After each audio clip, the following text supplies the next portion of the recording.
Hello and welcome to the Curiosity and Consciousness podcast. The intention of this podcast is to help you to open your mind, get curious about yourself and raise your consciousness levels. Through these conversations, we hope that you will go on an inward journey to discover the truth of who you are and become the conscious creator of your life. I am your host, Karen Maloney, and I work as an inside-out coach, mentor and guide, helping women to revolutionize their internal chatter and create a life they love. Listen to the podcast on Apple, Spotify, or whatever platform you choose. And be sure to like, subscribe, review, and share the podcast. Check out my website as well, soulpowerlight.com, for more info. Hello everybody, welcome. It's me, Karen Maloney, and thanks for joining and tuning in for another episode. I'm excited to have you here, and I'm sure you'll really enjoy today's conversation as well. Just a reminder before we jump in, if you wish to join my mailing list, go to my Instagram handle. I've changed it, so it's at Karen Maloney _. The underscore comes at the end, after my name. Click the link in the bio and it's top of the list. I'm on a bit of a social media hiatus at the moment, sharing the podcast, but that's about it. And I've had lots of ideas and inspirations, and I'm going on a bit of a change and an overhaul. So Instagram is just one of them.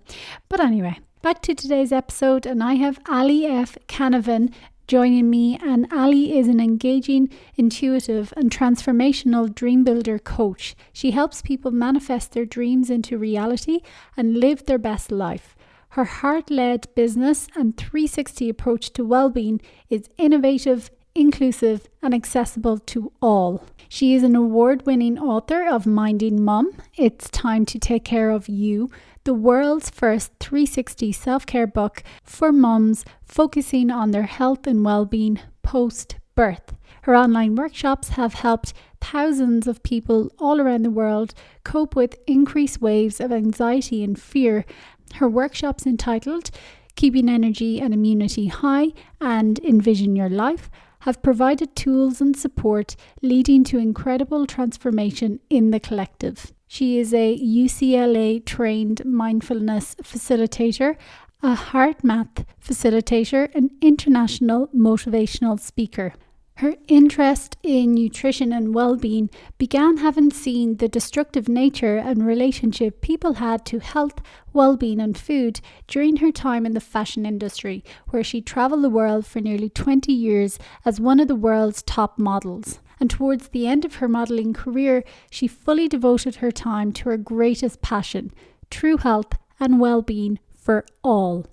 I love this conversation with Aly, and we actually spoke for hours even outside of the recording and connected on so many different levels, and she shares so much in this episode. There's really a lot for you to take from it, and she talks about how she was always a bit of a spiritual soul seeker. She always had a sense that there was something bigger, but she was indoctrinated with fear from a young age. And from having started modelling at a very young age, from the age of 15, she developed crippling anxiety, depression, many addictions, and ultimately she was running from herself and trying to fill that void inside of her with all sorts of different things. And it wasn't until she gave birth to her son and suffered postpartum depression that things really started to change for her, and she started asking different questions and wasn't getting the answers that she wanted, was just being given a pill for every ill, in one sense of the word. So that put her on a deep journey, and she studied many different modalities and brings a lot of them all through her work today. She also talks about the epidemic of busyness and how being busy is seen like a badge of honor. She talks about how we're all looking for someone to save us, and ultimately we live in a bit of a fix me society. But on the higher truth, there's actually nothing fundamentally wrong with any of us. So she goes into so many different aspects in this conversation, also sharing about being a student of metaphysical laws and how we can tap into that and work with the field to create a new vision for ourselves and to create the future that we actually do want to see for ourselves. And she shares some steps on how to do that, as well as a technique that she shares with her clients for interrupting and creating new patterns within ourselves, which it all comes down to. So a super fascinating conversation like that. There's so many nuggets you will get from it. And if you want to find out more about Aly's work, you can go to her website, www.alyscanavan.com. But as always, I will have all links as well to her website, to her work, to her socials on the show notes on my website, soulpowerlight.com, and click the podcast section. Enjoy. Hello. Welcome everybody, and thanks for joining for another episode. I'm so excited to have Aly Canavan joining me today. And Aly, first of all, thank you so much for joining. Thank you so much, Karen. I'm so delighted to be here with you. We've already spent our allocated hour for recording, just chit-chatting between us and making so many connections and alignments and similarities, and it's been epic. I've loved it, and now it's time to go into recording some of this as well, because you've so much knowledge and wisdom and gifts to share that, you know, I'm excited to bring this to the audience as well today. So first of all, why don't you just share a little bit on your background and what's actually brought you to all this work? Yeah, absolutely. Thank you so much. By the way, I've learned so much through our chat as well, and golden nuggets of wisdom. So thank you so much. Gosh, I think I was always a spiritual soul seeker, I have to say, from a very, very young age. I was a questioner. Like back in school, Karen, I questioned everything, you know, being brought up in Ireland, being in a Catholic school. The nuns taught me when I was young. And one of the first thoughts I had very early on, like senior infants or something, you know, was, if God is good, why are these people so mean? Now, not all nuns are mean, I would like to say that, but we had a couple of particularly nasty ones. We were from the era where we did get hit in school and stuff. So it was not the nicest experience all the time. We certainly had some fabulous people, but there were some really dark experiences in that era of school too. And, you know, for anyone saying, I'm in my 40s. And a lot has changed quickly, but I was always questioning. I was confused as a child.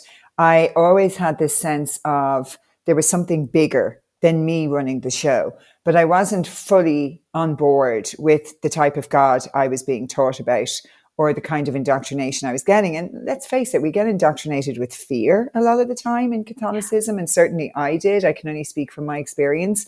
And everything was kind of very heavy-handed. And from a very early age, I was big into kind of like crystals and tarot. And my whole teenage year was absorbed with that, with like numerology and astrology and, you know, expansion and growth. And then never felt like I fit in anywhere. And we talked about this, like just, and it's not that I didn't have friends, because I did, but I just was always trying to find my home. And every time I would try something new or try my hand at something new, I was like, it just still doesn't feel like home. And I was in the fashion industry and traveled around the world. I started modeling at 15. And I just really always felt like I was running from myself. And I struggled with depression and anxiety and addictions because, you know, you can never run from yourself. You're always with yourself. And it's been I feel like it's been a long, stretched out spiritual awakening for my entire life to this moment, you know, and really beginning to understand, which every great spiritual teacher since the beginning of time says, and we said this earlier, know thyself. You know, and it's not something that we're encouraged to do as young people. In fact, we're encouraged to do exactly the opposite. We're encouraged to outsource all of our decisions, all of our choices, all of our behaviors, all of our ideas, and, you know, ask 50 people before we make a decision that we can truly know if it's right for us. And so I became one of those people. And look, I was in the fashion industry. I believe that I created my life in such a way so that I can teach and work with people in the way I do now. So I'll give you a brief synopsis of that. I became very interested in nutrition while I was modeling, I saw the devastation and the effect that food, the relationship with food was having with girls. And, you know, throughout my course of modeling, which was a few decades, there was a lot of girls that died from different types of illnesses related to food, but also a lot of drugs, a lot of addiction, a lot of different things. And I was surrounded, you know, a lot of the time by very unhappy people living in this world of glamour, living in this world of parties, you know, always having access to quote unquote the best of everything, but this deep sadness in void inside these people, which existed inside me too, by the way, which is like we recognize what we are in others. And I always had this deep void inside of me, and I tried to fill it with drink and drugs and medications and people and boyfriends and anything else, and food and anything else that would come my way. Yeah. And when I had my son, he's 11 now, I had postpartum depression. And it was the first time in my life that my decisions weren't just about me. And that took on a whole different meaning for me. And I remember going to the doctor, and she just basically said the usual, you know, that had been said to me for the previous 20 years, here's some medication, off you go. And I was breastfeeding, and I was like, well, does the medication go into my milk and does it go into my baby? And it was the first time I ever asked any questions ever about things that I had been told to do. You know, I just used to take the medication, pop the pills, never, you know, I didn't really care enough about myself to question it. But now my baby, oh, that's different. Mama Bear is here, you know, and I'm like, well, hold on. And, you know, I was given 3 different medications, told to go home and Google them and whatever one I felt was least harmful. And I just went, as low as I feel right now, as disconnected as I feel right now, there's something inside of me that's waking like a lion that's saying, no more of this shit. This ends here. Now, I did take the medication for a few months, and during that process began to research, you know, food, nutrition, change my lifestyle, reduce sugar, got into nature every day, and started to realize my power for the first time in my life. Oh, hold on a second. The choices I'm making for myself, like the simple daily basic lifestyle choices, are affecting how I feel, my emotions, my mood.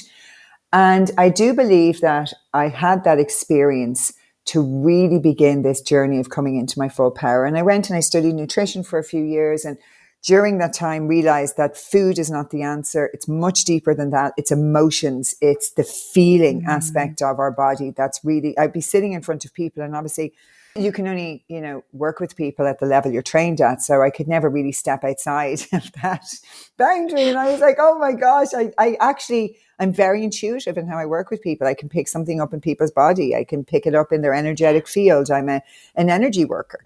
And I was just in that moment going, I know exactly what's wrong with this person.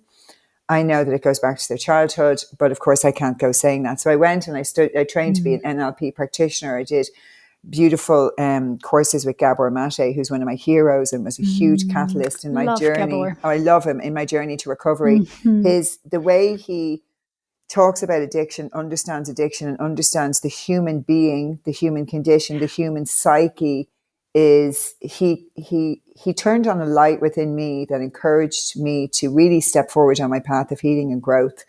And he humanized addiction, and then which led me to finally be able to heal. So then I trained, I've been meditating my whole life, believe it or not, even in and out of all of that since my teenage years. Buddhism was all that was around when I was young. So I went through couple of two different schools of Buddhism, Kadampa Buddhism, and then Rigpa, where I had a great teacher called Sogyal Rinpoche, who wrote the Tibetan book of Living and Dying. He passed away a couple of years ago.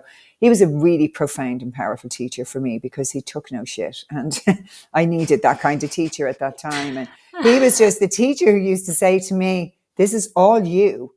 This is all you. And I used to get so defensive at the time because I didn't get it. I didn't get that I'm the creator of my reality. It was like, what is this man talking about? It's not my fault. Did you not just hear the story I told you about my boyfriend or my friend? And that was the beginning of, he was just like, go inwards, do the work. You know, your job. I remember him saying to me, I was obviously telling him a story about someone in my family or something that was happening. And he said, your job is to get to such a place and space of peace within you, where the calm is within you, that if somebody came up and started screaming at you, that you just say, okay, thank you. And I was like, oh, wow. Imagine your Is that a biggest, possibility? imagine your biggest trigger, coming in. And at the time, there was a few of those people, those teachers in my life. And I was like, imagine just being able to sit there and have peace and calm within. And whatever they said didn't bother me. Now, I'm still on that journey. I had moments Yeah. of that. I've had different layers of expansion and consciousness.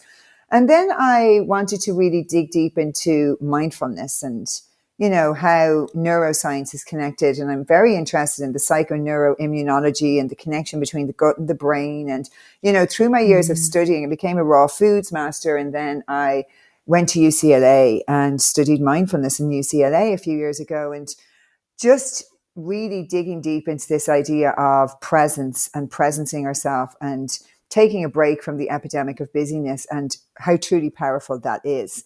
So then I met my wonderful mentor, and Mary Morrissey, who has been teaching the principles of dream building, which is, leaning into the field, understanding that we live in a world that operates on frequency and vibration, like Nikola Tesla said. And I've been working with her for a few years, and I trained to be a dream builder coach through the Life Mastery Institute, which is a lot of the work I do now. So I go into corporates and I do talks, and I bring my coherence and my HeartMath and my food and my, I develop separate programs for each client that I work with. And then in my own personal practice, I teach the 90-day dream building program, and it's basically learning the art and science of transformation, what that means, how it applies to you, and how it can empower you to truly live your best life and to become a student of metaphysical law. That's really, I think, where people's power lies, to really study the laws of nature. Like the laws of nature, I'm always saying this to my clients, they're not going to bend for you. You're not the special person that's going to be like, but I did this and I don't understand why I don't get the results. And I was like, it's really simple. There is cause and effect. So there's something you're doing to cause this, which is the effect you're experiencing, which is the results that you're experiencing in your life. And it's taken me a long time to get my head around that, because it means, I'm creating everything. Oh, hold on a second. I don't know how comfortable that is. Most people, when you say that too, they get triggered. Oh, that's ridiculous. Totally, yeah. And they'll list off 55,000 things in the outside world and 55,000 things that someone else did. And, that's the first stage of awakening, transmuting the victim consciousness, the I. Wow. Yeah. Thank you for that. So much of what you shared there, it's like so powerful. And I'm like, yes, yes, yes, on so many different things.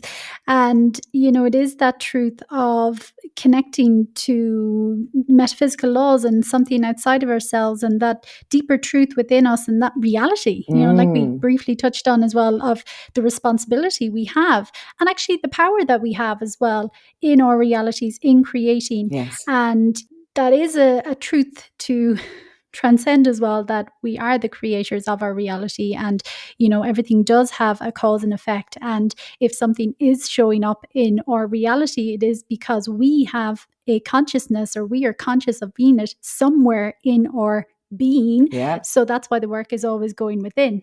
So so many things you said there, so many different tangents I could go off on.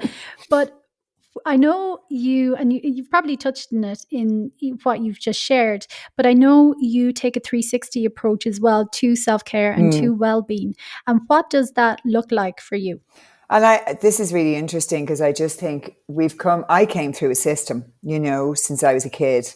We all did, actually. We experience it in different ways, but I came through a system with mental health issues that were cropping up from when I was a teenager. I just always felt so sad as a teenager and had chronic anxiety when I was traveling on my own. Of course I did. I look back and go, I was a 15, 16, 17-year-old girl traveling the world on my own as a model. Yes, it was absolutely amazing. But of course I'm going to feel anxious traveling to all of these places on my own, on a plane, navigating that world. Like, there was little or no room for humanness. It was always like an issue crops up, let's medicate it away or get rid of it quickly. We have to just get you fixed. as if we're broken, fundamentally broken. There's really nothing wrong with any of us, I believe. It's kind of, we've tagged so many people with stuff, and we treat different aspects of people separately. And, we treat the mind separately, and then, we treat the body and different parts of the body. We send people to specialists, and there's no joined up thinking. What could, the pain in your back be related to? Is it your lower back pain where your kidneys are, which hold fear? And is it maybe that you don't feel supported in your life? Is it down in your lower chakra areas, which is your sense of stability and support and a feeling of belonging and security and safety? Or is it up in your upper regions? Is your heart closed? Do you have a blockage around your throat chakra? Like, for me, everything is connected. Nothing shows up in your body unless there's a disconnection on some shape or form. So when I started looking at really treating people from a full 360 perspective, I started looking at the whole person. What is going on in your life? What kind of experiences have you been having that have led you up till this moment? What are you experiencing in your body? What are you experiencing in your emotional field? And what are your relationships like? What kind of environment do you live in? Because we can't just go to a doctor, spend 5 minutes with them, tell them that we're feeling suicidal and depressed, and get medication and hope for the best that it'll all go away. It just doesn't work like that. It's not that simplistic. It would be awesome if we did. And if it was that simplistic, we wouldn't have the chronic health conditions we have in the world right now. We have huge numbers of suicide, like unseen since I can remember. And pretty much 95% of what I'm talking about goes unreported. I speak to people daily, people who reach out to me, people who send me messages telling me about young people committing suicide, young people who are struggling. We never hear these stories. We only hear the stories that they want us to hear. So I just feel when we start bringing care back to human beings on a human level, most people don't feel seen, heard, or validated. They're so confused. They're so scared. They're so disconnected and sick, and they don't know how to return home. And that is really where we need to begin with this. People don't know the next step to take. And the step sometimes that we have to take, especially for people who are waking up right now in a world that can seem pretty scary, not being surrounded by like-minded people in your community can be pretty isolating. It can be pretty scary. And I'm just a big fan of people need people, and we heal better together. We're stronger together. And I don't believe that when we present with a symptom that there's an easy answer to anything. And I think there's nobody that can do the work like you can. You can go to the best, which I did, by the way. I went to the best therapists, the best specialists in New York, the best people money could buy. They didn't fix me in the way that I'd hoped. I used to go into those rooms going, okay, I'm here, fix me. I have an hour and then I have to get back to my life. Yeah. So, we have to get back to things. And, over the years, I was like, nobody's coming to save me. Like, what part of me thought that any of these people were going to fix me? But I was indoctrinated into a system that lured me into this false idea that these people could not only fix me, but save me ultimately. And if I did what I was told and I followed the steps and I was a good little citizen, well, then, all of my problems would go away. And what happened is actually my problems compounded. They got worse. And it's kind of like that calling from the divine, from a higher calling. It's like the problems are going to keep getting worse until you answer the call, until you sit and have a spiritual breakdown, which for me is a spiritual awakening, like where you just feel everything is just falling apart, collapsing. The world as you knew it, it's like the only way I can describe it is like this glass shattering everywhere around you. And the world as you know it, the world as you've been taught to see it, the world that you've been indoctrinated into is not the real world. And that for me was like, it happened slowly. And then I had an all at once moment with that. And that for me caused me to really kind of have an internal meltdown and, begin to question everything, begin to question certain people I was surrounded with, certain relationships I have. And it's a death and rebirth process. And death is grief. It's a tough process to go through. And I think a lot of people around the world right now are experiencing this death of the old ways, of the old self, of how things were meant to be, supposed to be. And there's a rebirth happening. And if we just think of even the pregnancy, just, and the birthing process in women, it's, it's not a pretty process at the end. Like there's pain when, that baby is coming into the world. And, like, what do we do with that as well? We try and medicate that pain away. We interfere and interrupt with the whole birthing process. Now, some people might go, oh, that's ridiculous. You need this. But just hear me out. Like, when we keep trying to interfere with the natural process of our human and our soul's evolution, suffering happens. And that's what's happening with the human level right now, with the human psyche. We're trying to stop our own evolution and growth by, I want just things to go back to the way they used to be. People don't like change. They don't like change within themselves. They don't like change in the world around them. They don't like the systems to change. People would rather be asleep, with a medium to low level pain and suffering consistently than ever take a step forward into the path of freedom and happiness and true freedom now, true freedom, which is expansion and knowing thyself and, doing the work it requires to get there and stay there and go on that journey. It's not a weekend retreat like I used to think in New York for 10 years. And I went to my Buddhist retreats. I was like, so what, you're saying that I can't go on a weekend retreat and then somebody or something's going to fix me, It doesn't work like that. I have to show up. No. Oh, okay. Yeah. What? I have to play a role? Yeah. It's so true, and it is that reality and that awakening to nobody is coming to save us, and we've read this before as well. We are everything that we're looking for. We have everything within us.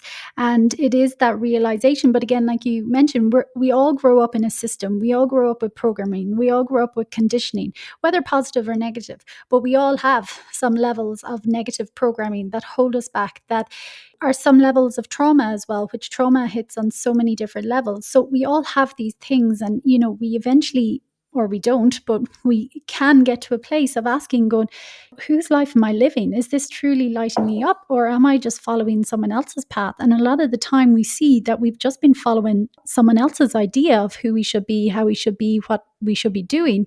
And that coming back to ourselves, like you mentioned it before, know thyself. It is the truth of everything, because that's where it all starts, because it comes back again to that realization that we are in charge of our reality.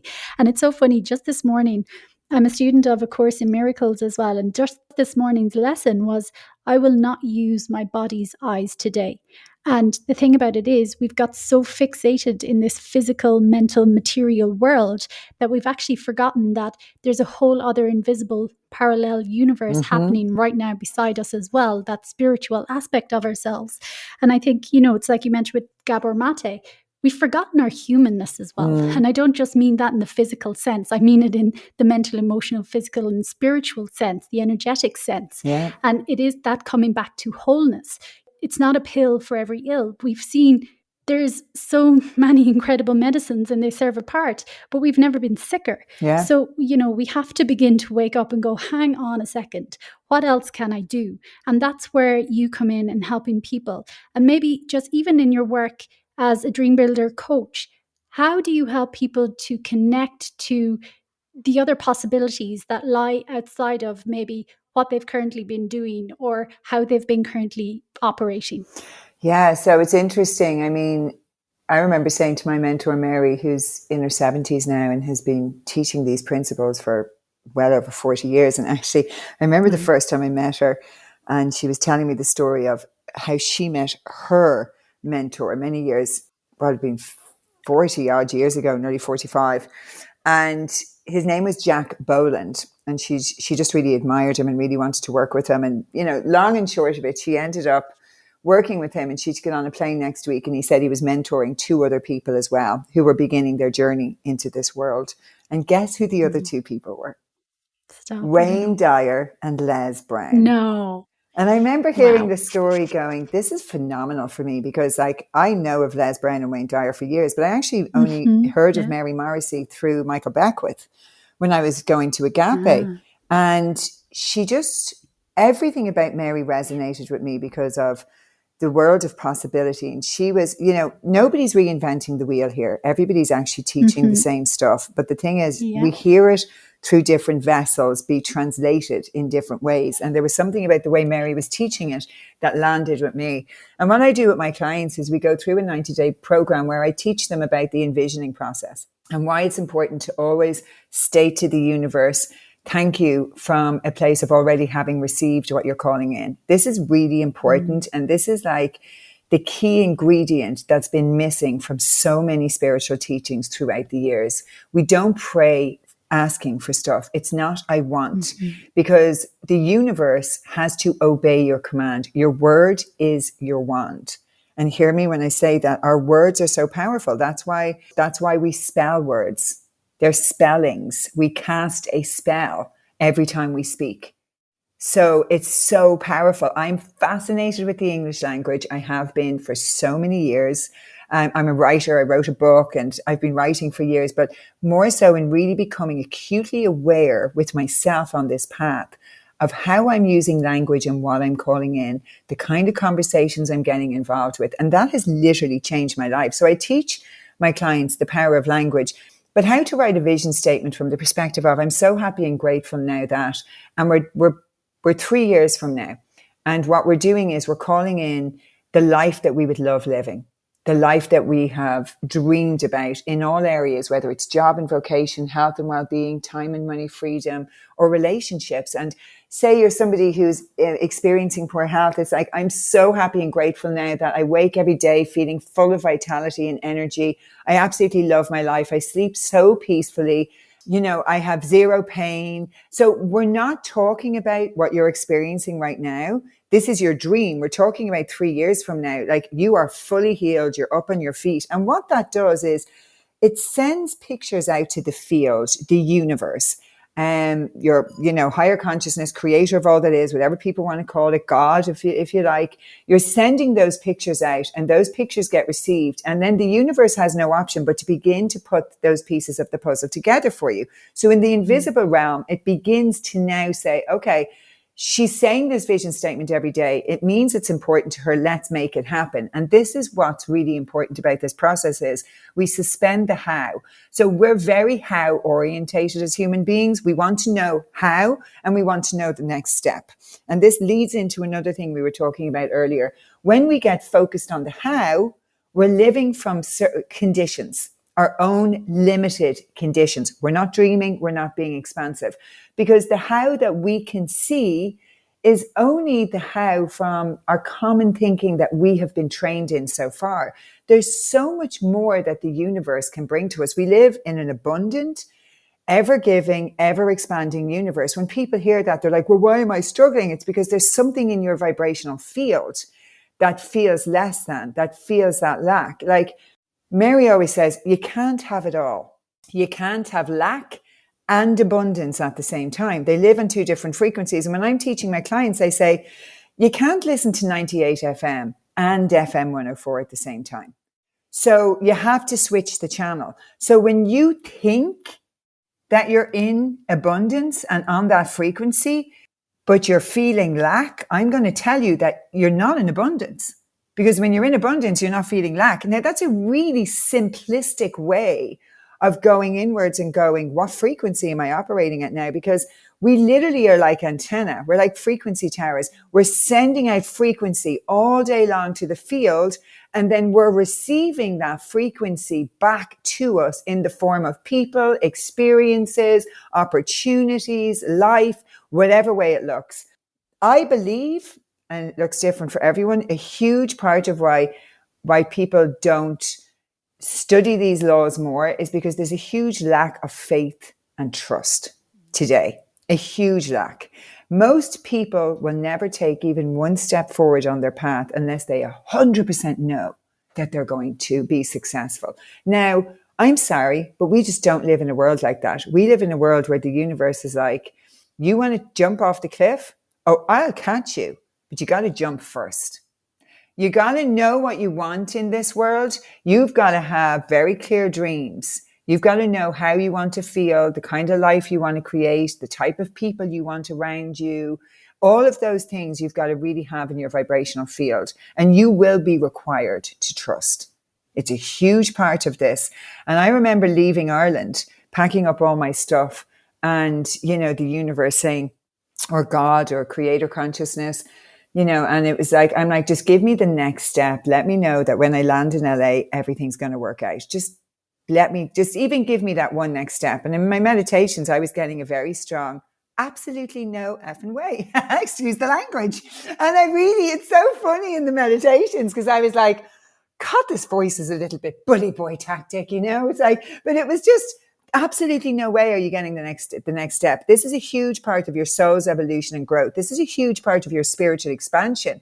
Do you believe in yourself enough to take this step and trust that the universe is going to catch you? Now, the universe or the field has never, ever not caught me. Like, when I have listened, listened to this divine guidance and taken steps towards my dream, we're always caught. And it might not look like that sometimes, because what we say at the end of our vision statement is this or something even greater still. So it means that this is the standard that I'm holding to the field, and I'm calling in this or something even better, because let's face it, we have no idea what's really available to us. We only have our own limited ideas. So let's put it out to the universe. Okay, great. This or something even greater still. And I remember getting on the plane, going to LA. It was just December 2019. And then, as we all know, COVID happened in March 2020, and my entire calendar for the whole year got wiped. Now, here's a moment of testing, right? Come on, God.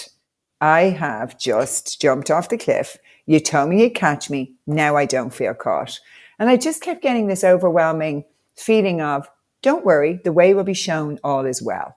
Now, even though there was a huge part of me that was panicked and freaking out and going, oh my goodness, I also had this other little voice going, all is well. This is exactly how it should be. The way will be shown. Now, I really leaned into the dream building principles of that. And it was like, there is an art and science to transformation. I had the formula. Now I just needed to follow it. And when I followed that formula, let me tell you, doors open, miracles happen, opportunities come along. And that's really learning and studying. Like, there's so many books, like The Power of the Subconscious Mind. I'm looking at my thing here.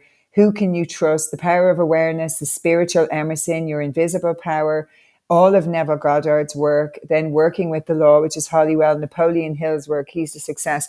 These are all teaching the same thing. They're teaching about the metaphysical world, natural law. But to become a student of this is not just a one-time affair. It's a lifelong affair.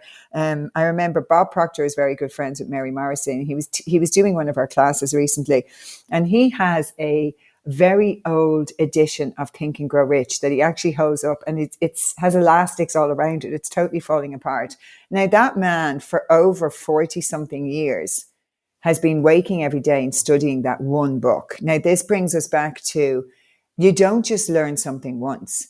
We go back and we learn it over and over again. And as our consciousness and our awareness expands, we learn those principles and those laws at a different level. As we expand and grow, we get more and more access of what the field has to offer. So actually, we might all live in the same world, but we don't all live in the same world, because we all have different levels of consciousness. So we're actually all experiencing this reality from a completely different perspective and a completely different consciousness. The same way as you can go into a supermarket and the person in front of you could come out and you meet them outside and they could say, you both had the same cashier, right? And they could say, oh my God, wasn't that the rudest girl in the whole entire world? She was so rude. She was this. And you could say, oh my God, wasn't that girl the nicest girl in the whole entire world? She was so polite. She was so kind. That cashier is responding to the energetic frequency of each individual. So one person experienced that girl as being really rude and horrible, and the other person experienced that girl as they are, as being super kind and amazing. And that's actually, it's like being in a virtual reality. It's a game. Like there's a woman who wrote The Game of Life, Florence Scovel Shillon, one of my favorite books. It's a small book. I love it. It's amazing. Brilliant. I could read it 50,000 times over and still pick up something new. And I've taken that book everywhere with me for close to a decade now. I bring it everywhere. I absolutely love it.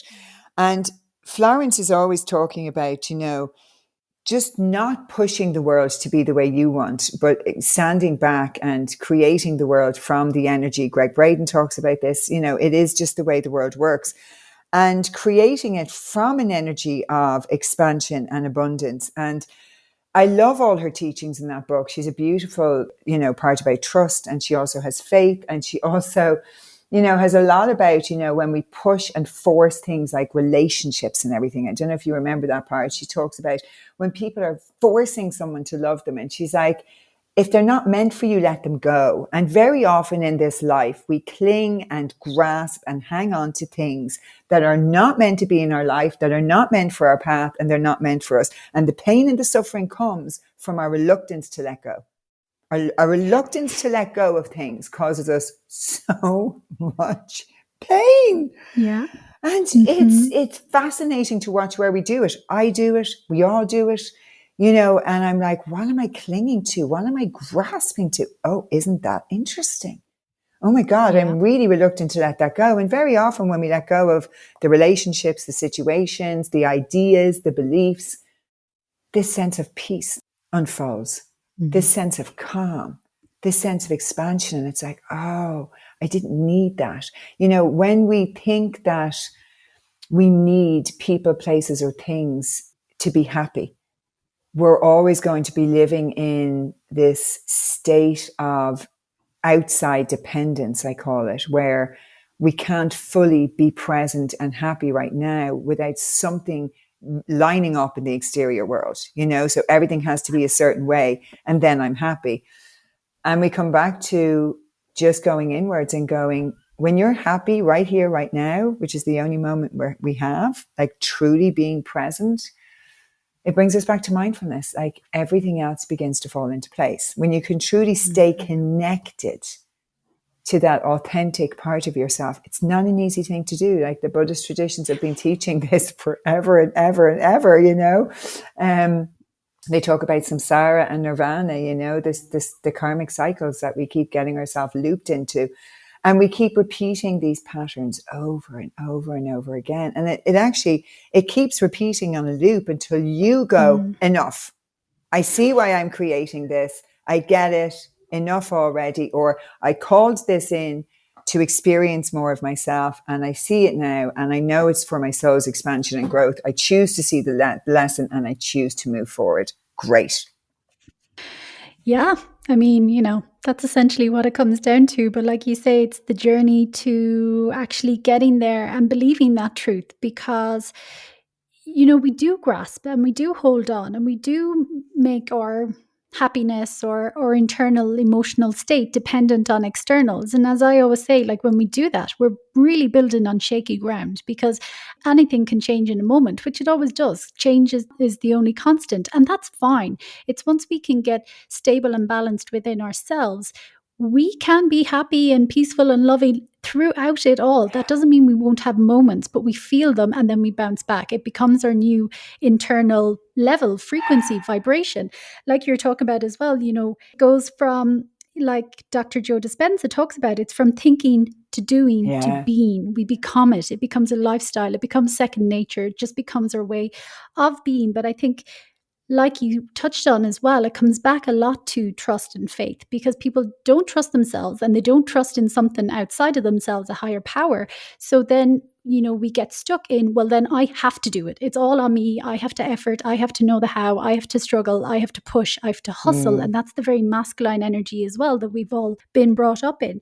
So how do you help people as well to step into that place of more inner trust and faith in themselves and in something bigger than themselves?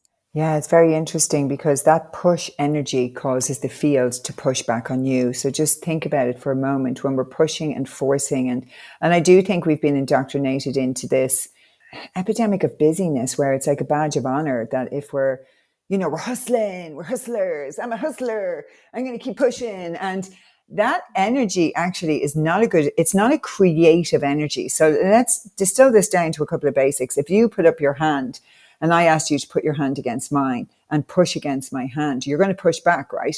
I'm going to push back. So each party is going to push back. That's what happens when you're pushing the field, the universe, creator of all that is. It starts to push back on you. So when we talk about the two different states we can be in, the stressed or the non-stressed, so the sympathetic and the parasympathetic, or the fight, flight, freeze, or the rest, digest, and create. So now we begin to see when we're in that stressed energy of pushing all the time, we're not in a creative energy. And actually, physiologically, there are parts of our brain that shut off when we're in a stress state. Years ago, we used to go into that stress state because our life would have to be saved. We'd be running from something. We'd be in real danger. Now our understanding of danger has been reduced to hearing a news headline.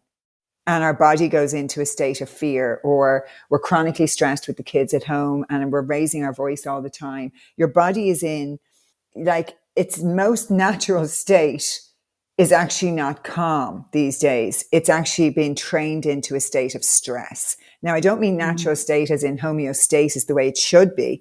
I mean what you have become used to. And it's important for people to hear this because I'm a HeartMath facilitator and I put people on my earpiece and I've biofeedback system and I get them to breathe with the app. And they're like, they suddenly realize they're stressed. And they're like, but I don't feel stressed. And I'm like, but your body is telling me a very different story. And this is how we train people to understand about coherence and the power of coherence. And what is coherence? Well, coherence is when all the different systems in your body are working together for the common good of you from a relaxed state. When we're in this relaxed state, the prefrontal cortex turns back on. This is your area of to regulate your emotions, problem solve, think critically. Now, just think about this for a moment. When you're stressed, all those parts of your brain are not even available to you. So now we see a world with stressed people trying to make good decisions, trying to regulate their emotions. And physiologically, like just look at the human body, it's not available to you. You can push and push and push all day long, but you're only going to increase the stress. Now we look at bringing our system into a state of coherence by doing some heart-centered breathing, bringing ourselves to an energy of appreciation, compassion, love, gratitude, all those emotions. We begin to move the body out of the stress state into the rest, digest, and create. Now, all of a sudden, the prefrontal cortex turns back on. It's like listening to an orchestra go from being completely out of tune with squeaky violins into really stunning harmonized music, like the most beautiful music that you've ever heard before. That's your coherent state. It's when everything's working together. It's like everybody's turned up for work, everybody's sitting doing their job, and there's a beautiful harmonic frequency now. Now this is the place to create from.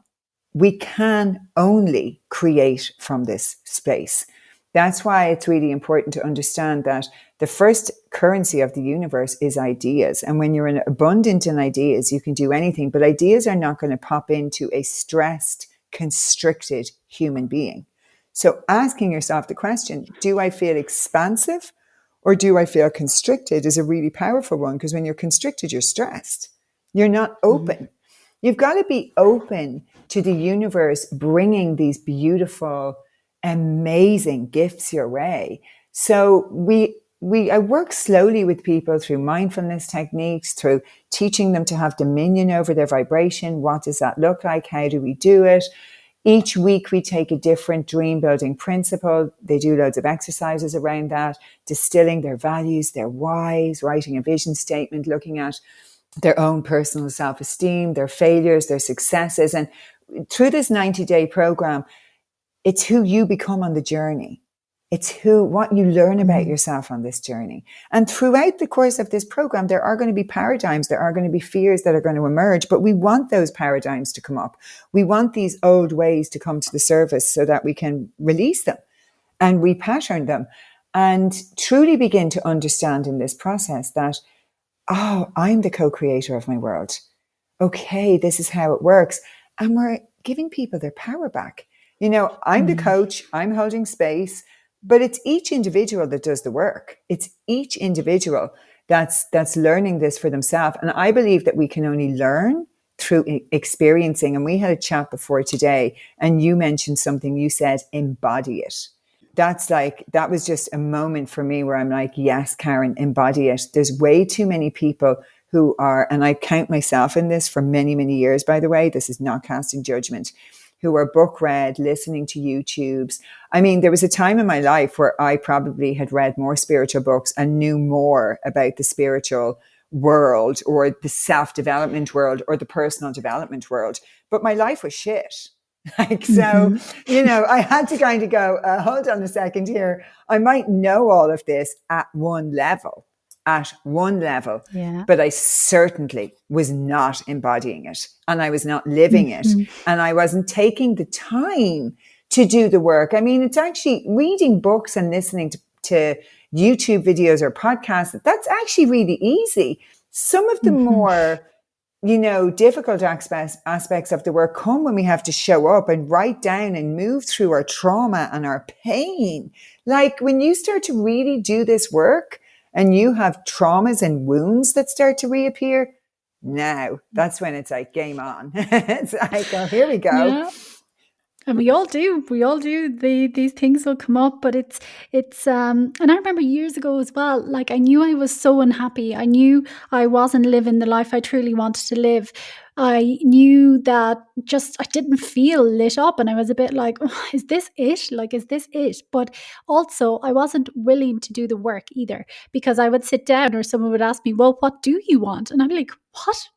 That's a scary question. Yeah. I was like, what? I actually have a choice, and it takes time to sit down and take time and actually go within, because we're so not used to doing it. I know for me it was a huge thing going, oh my God, what actually do I even want? Yeah. And just to begin that practice, to ask yourself, allow yourself to dream. I think, this is the part that we've forgotten about ourselves as well, the capacity to dream, because life is so serious and we're such serious adults. But actually, when we forget to dream and have the fun, we lose all of our magic, because every single thing that's around us was someone's idea, was someone's dream, was someone's vision. So we can never bring about the new without dreaming. So it's so vitally important. And I know I could keep talking forever, but maybe even what would be some simple steps or some tools that you could share just to leave with people, that if they did want to begin a practice of self-reflection, or just beginning to slow down and to come out of the busyness, because I know it is scary. It seems like, if you're not busy or doing, life is going to fall apart. That's what I thought, or as being a bad human if, I'm not doing something all the time, or I'm never going to achieve what I want to achieve. But what are some tools or even mindfulness practices or something that can help a person to just come out of that and begin to take a moment and reflect? The first thing I always say to people is be here now and start where you are. Do what you can from where you are with what you have. And that's important, because very often we're trying to get to somewhere and we're not fully present within ourselves. So just taking simple deep breaths, like breath work is so powerful for me, taking long, slow, deep breaths and just asking yourself in this moment, what would I truly love from my life? And take out a pen and a piece of paper and start free writing.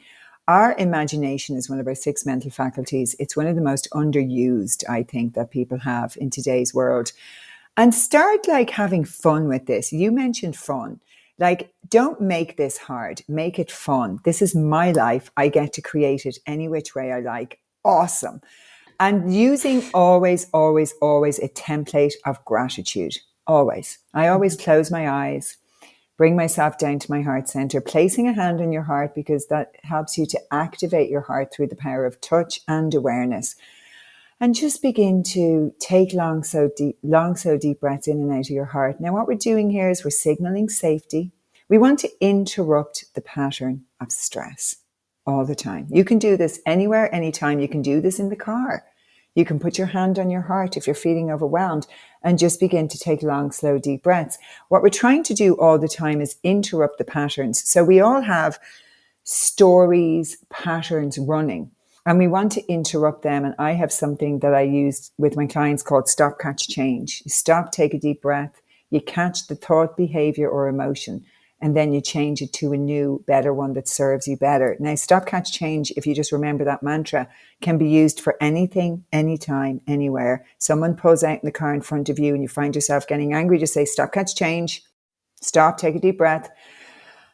This is what I've done before. Does it serve me? It takes practice, because awareness is practice.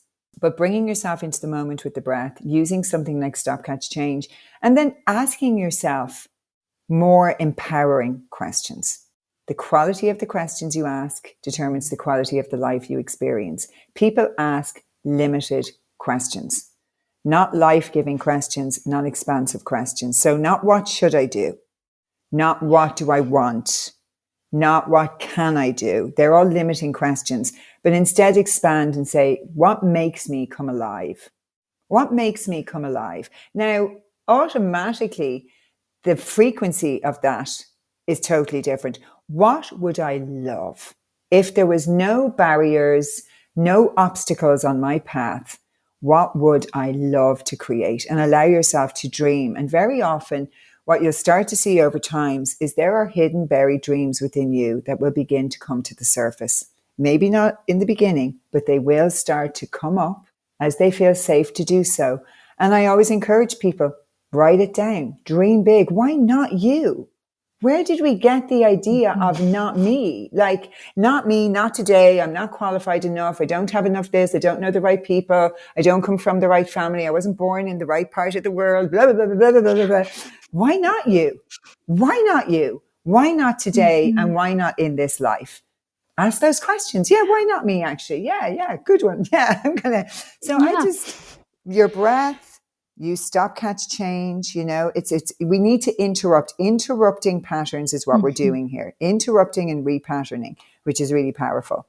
Yeah, so true. So true. And I love it. I was that person trying to overcomplicate everything. And it is actually the very basics and actually just connecting to my breath, coming back to presence, because I was a person, I always thought I was present because it was whatever day I was doing such appointments.